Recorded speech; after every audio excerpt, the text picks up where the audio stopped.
Well, the word is no Anthony Tratt as well. There's a gap back there on the back of the grid. We get set to go. Danny Osborne, will he get away to a good start? No, he doesn't. Paul Wheel does. Look at Trevor Ashby trying to come through.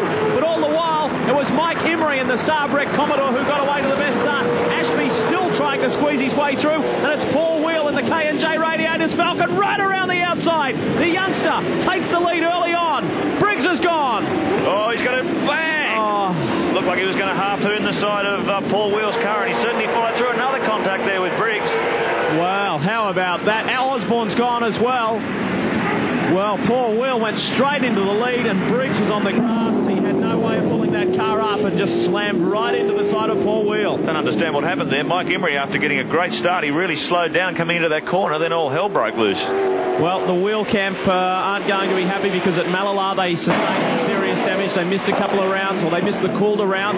They went to Darwin, had some great success there when young Paul won the race and became the youngest ever winner of a touring car race. And then now he's copped this while leading. Here is the replay. Let's have a look at it. You watch Mike Emery, he's got a real lead here. Now the rest of the field really pounced. Wheels going around the outside. Danny Osborne's on the inside. Ashby and Briggs following him through. Now watch what happens here. Briggs on the outside. Contact between the colour scan Ford. And then Briggs is off on the grass. Now he is a bit of a passenger here, trying to get control back. Bang! Just catches the back of Paul Wheel's car.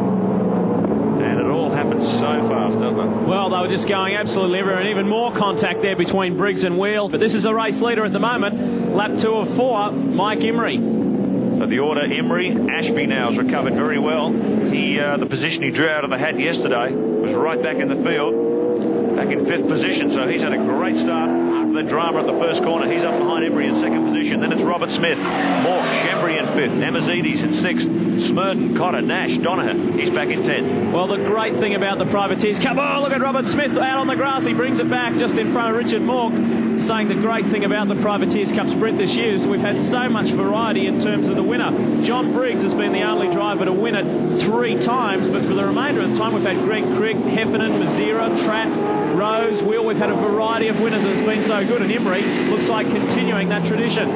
Keep in mind the Privateers Cup Sprint is designed to give the Privateers a bit of TV coverage. This doesn't count the championship position. The starting grid for this are drawn out of a hat on Saturday afternoon, so there's no relevance to their qualifying speed. That's why we get this tremendous mix-up of results. And the Privateers this year running for the first time on a Yokohama control tyre. Every car running on exactly the same compounded construction of tyre, and it really has been a very popular move with the battlers. Robert Smith starting to get a little out of shape there. This is the battle for 1st and 2nd. Trevor Ashby and Mike Emery.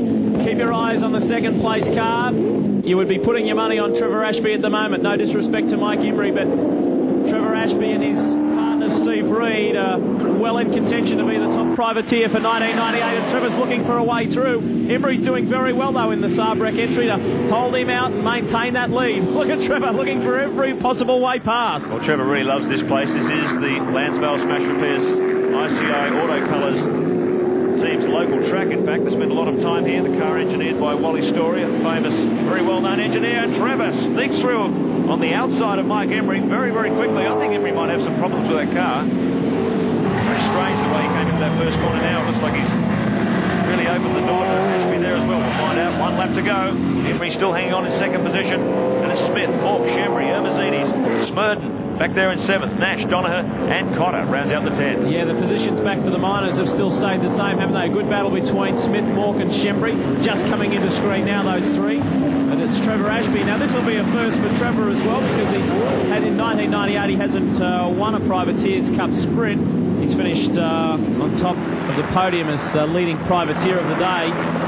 From memory, that was back at Lakeside in round 3. But he'll be happy to come away from his home track with a win in the sprint, especially on grand final day. Here's this good battle for 3rd, 4th, 5th. Chris Smurden now comes up into the battle as well, so it's going to be a 4-way dice on the last lap.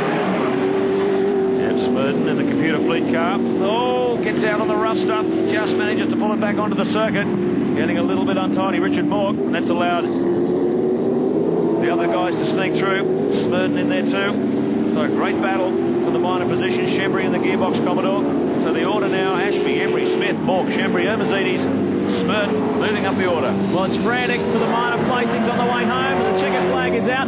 It's pretty calm up front for this guy, Trevor Ashby, as he comes across the line and takes out the Privateers Cup sprint here at Oran Park. Well done, Mike Embry, in for a good second spot, and it will be Robert Smith in the Smith's Truck Sales entry who hangs on for third.